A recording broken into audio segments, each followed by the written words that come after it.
बघा इकडे लक्ष द्या। आज आपण स्कॉलरशिप आहे की नाही अंतर्गत संख्येचे वर्ग या घटकामध्ये हा एक प्रश्न आहे बघा आपल्याला 170 या संख्येच्या वर्गापेक्षा 260 या संख्येचा वर्ग कितीने जास्त आहे आणि आपल्याकडे पर्याय दिलेले 4। तर मग आता 170 आणि 260 या संख्यांचा आपल्याला काय करायचं आहे वर्ग करायचा आहे। परंतु आपल्याला वर्ग माहिती पाहिजे है की नाही, वर्ग कसा करायचा ते पण आपल्याला माहित पाहिजे। तर आपण एकदम सुरुवातीला 1 ते 30 वर्ग आपले हे मुखवत म्हणजे तोंड पाठ पाहिजे। वर्ग म्हणजे त्या संख्येला त्याच संख्येने गुणणे होय। तू सांग बरं वर्ग म्हणजे काय? उभा कृष्णा, वर्ग म्हणजे काय? आता मी काय सांगितलं, कशाने कशाला गुणायचं? ज्या संख्येचा वर्ग काढायचा आहे त्या संख्येने त्याला गुणायचं। बरोबर, म्हणजे संख्येचा वर्ग म्हणजे त्या संख्येला त्या संख्येने गुणणे होय। म्हणजे उदाहरणार्थ 2 चा जर वर्ग काढायचा 2 गुणिले 2 बरोबर 4। लक्षात असे आपण 1 ते 30 पर्यंतचे वर्ग लिहून घेऊ आणि ते तुम्हाला पाठ पाहिजे लक्षात। आता तुम्ही मला वर्ग सांगायचे पटपट। 1 चा वर्ग 1, 2 चा वर्ग 4, 3 चा वर्ग 9, 4 चा वर्ग 16 चुकायचं नाही, 5 चा वर्ग 25, 6 चा वर्ग 6 36, 7 चा वर्ग 49 पाडा पाठ आहे आपला सर्वांचा। 8 चा वर्ग 64, 9 चा वर्ग 81, 10 चा वर्ग 100। अशा लक्ष द्या इकडं, अशा प्रकारे आपण 30 पर्यंतचे वर्ग लिहून काढले बरोबर की नाही। आणि मग हे जे वर्ग आहेत हे तुम्हाला तोंडपाठ पाहिजे।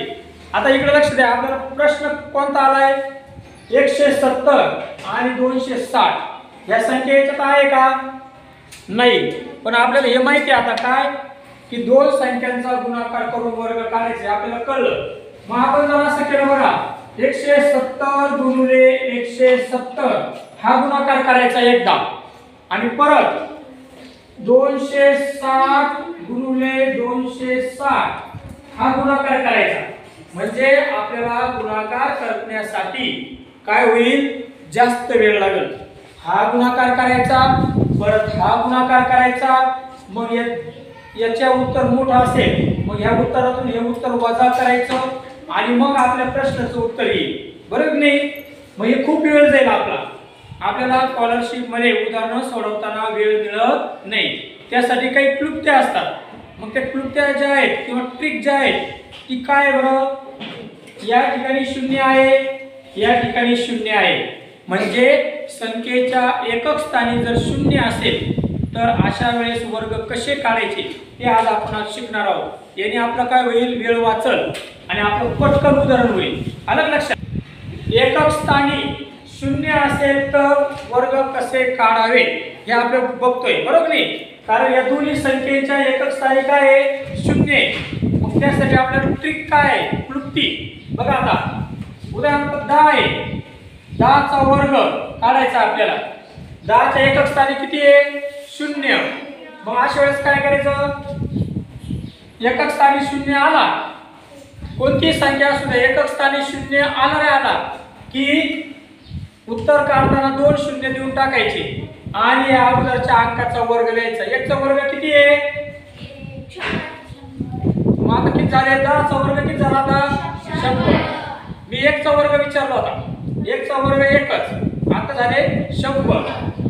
आपण आता 20 घेतले, 20 चा वर्ग बरोबर या शून्याच्या पुढे काय करायचे 2 शून्य द्यायचे, दिले 2 चा वर्ग करायचा, 2 चा वर्ग किती आहे 4, काय उत्तर आलं 400। आता आपण 30 चा वर्ग करूया। 30 चा वर्ग करताना शेवटी शून्य आहे म्हणून किती शून्य दिले 2. 3 चा वर्ग करायचा आहे. 3 चा वर्ग सांगा पटकन 9. मग उत्तर किती आलं 900. उत्तर किती आलं 900. मग आपण जर उदाहरणार्थ चा वर्ग बघा काय करायचंय एकक स्थानी शून्य म्हणून इथं 2 शून्य घेतले. आता 4 चा वर्ग लिहायचा. 4 चा वर्ग 16.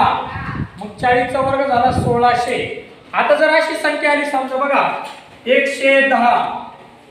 मग 110 जर मोठी संख्या आली एकक स्थानी किती आहे शून्य. मग 110 चा वर्ग करताना या शून्याच्या बदल्यात आपण इथं 2 शून्य लिहिले की नाही. आता वर्ग कितीचा घ्यायचा 11 चा. सांगा बरं 11 चा वर्ग किती आहे कोण सांगतं किती आहे. मग इथं लिहायची 121. आपलं उत्तर आलं. मग अशा पद्धतीनं आपण 170 260 या संख्यांचा वर्ग अगदी लगेच काही मिनिटांमध्ये म्हणजे 1 मिनिटाच्या आत काढू शकतो. आपल्याला कितीचा वर्ग काढायचा आहे 170 आणि 260. मग 0 मिनिटांमध्ये आपला वर्ग निघतो बघा. 170 चा वर्ग बरोबर 0 एकक स्थानी 0 म्हणून समोर 2 शून्य दिले आपण. 17 चा वर्ग करायचा फक्त तोंडपाठ पाहिजे आपल्याला आहे की नाही. 17 चा वर्ग किती आहे 200 किती 17 चा वर्ग 289 झाला. आता 260 चा वर्ग करायचा. 260 चा वर्ग बरोबर 2 शून्य दिले आपण इथं. आणि आता कितीचा वर्ग करायचा 26. 26 चा वर्ग सांग 676. मग आपला प्रश्न काय आहे 170 च्या वर्गापेक्षा 260 चा वर्ग कितीनं जास्त आहे. मोठ्या संख्येतून लहान संख्या वजा केली की आपलं उत्तर येतं. मग बघा 67,600 वजा 28,900 आपण ही वजाबाकी केली की आपलं उत्तर येतं. 0शी 0 7 9 जात नाही माहिती की नाही. हातचा घेतला की राहिले 6. 16 तून 9 गेले सांगा पटपट 9 7 16. 7 तून 8 जाते परत इकडून उसना घेतला इथे झाले 16. इथे राहिले 5. 16 तून 8 गेले 16 तून 8 गेले. आता किती राहील 8. 5 तून 2 गेल्यावर 3. किती उत्तर आलं रे उत्तर वाचा 38,700. इथं पुढे 38,700. मग 1 नंबर पर्यायाला आपण काय करणार गोल करणार. हे 1 मिनिटामध्ये झालं पाहिजे 1 मिनिटाच्या आत. लक्षात सर्वांच्या लक्षात येते का. अशा प्रकारे आपण आज जर एकक स्थानी 0 असेल तर अशा संख्यांचा वर्ग कसा करायचा याचा अभ्यास केला. पुढच्या आपण तासाला काय बोललो ते सांग. तुम्हाला हे उदाहरण समजलं ना. अशा प्रकारे एकक स्थानी जर 0 असेल तर त्या संख्येचा वर्ग कसा करायचा आपण बघितलं. आता आपल्याला पुढच्या तासाला काय करायचंय उद्या एकक स्थानी जर 5 असेल म्हणजे उदाहरणार्थ 225 625 665 475 अशा संख्यांचे वर्ग कसे करायचे त्याची क्लुप्ती आपण उद्याच्या तासाला पाहणार आहोत. लक्षात सर्वांच्या ठीक आहे छान.